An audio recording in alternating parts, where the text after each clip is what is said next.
दोस्तों, मैं अपनी मम्मी की सच्ची कहानी सुनाने जा रहा हूँ।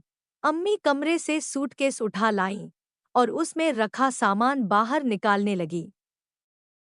ये रहे सातों सूट, यह रहा लहंगा, यह कुर्ती, यह चुन्नी, यह रहा बुर्का, यह मेकअप का सामान और यह रहा नेकलेस। नेकलेस का केस हाथ में आना था कि उन्हें गुस्सा आ गया और बोली, कंजूस मक्खी चूस, कितना हल्का नेकलेस है, 1 तोले से भी कम वजन का होगा। सना के अब्बू बोल पड़े, सना की अम्मी, वे लोग कंजूस नहीं हैं, बड़े चालाक किस्म के इंसान हैं।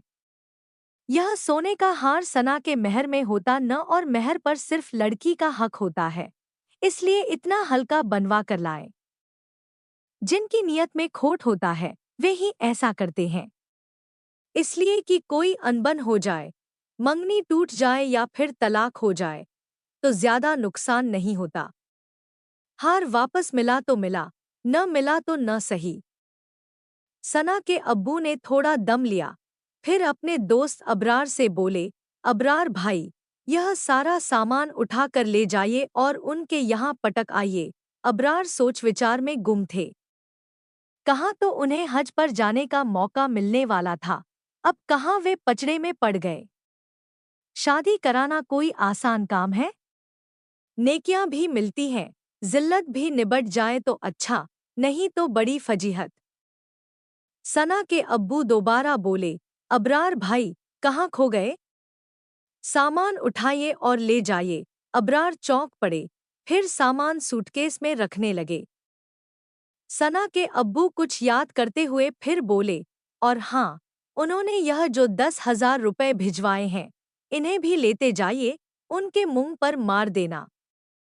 बड़े गैरतमंद बनते हैं, हमें मुआवजा दे रहे हैं। 10,000 रुपए ही खर्च हुए हैं हमारे। मंगनी में कमोबेश 50,000 रुपए खर्च हुए हैं, लेकिन यह क्या? जहां सिर्फ दुकान जाने में ही आधा घंटा लगता है, वहां से ऊन खरीद कर आधा घंटा से पहले ही अदीबा वापस आ गई। यह कैसे? माँ ने बेटी के चेहरे को गौर से देखा। बेटी का चेहरा धुआं-धुआं सा था और उसकी सांसें तेज-तेज चल रही थी। क्या हुआ अदीबा? ऊन नहीं लाई? अदीबा ने रोते हुए अपनी अम्मी को जो आप बीती सुनाई तो अम्मी के होश उड़ गए। अदीबा की आप बीती सुनकर अम्मी गुस्से से आग बबूला हो उठीं और उस नामुराद आदमी को तरह-तरह की गालियां देने लगी। कुछ देर बाद जब अम्मी का गुस्सा ठंडा हुआ, तो उन्होंने कहना शुरू किया, अब तुझे क्या बताऊं बेटी, यह मर्द जात होती ही ऐसी है। उनकी नज़रों में औरत का जिस्म बस मर्द की प्यास बुझाने का जरिया होता है।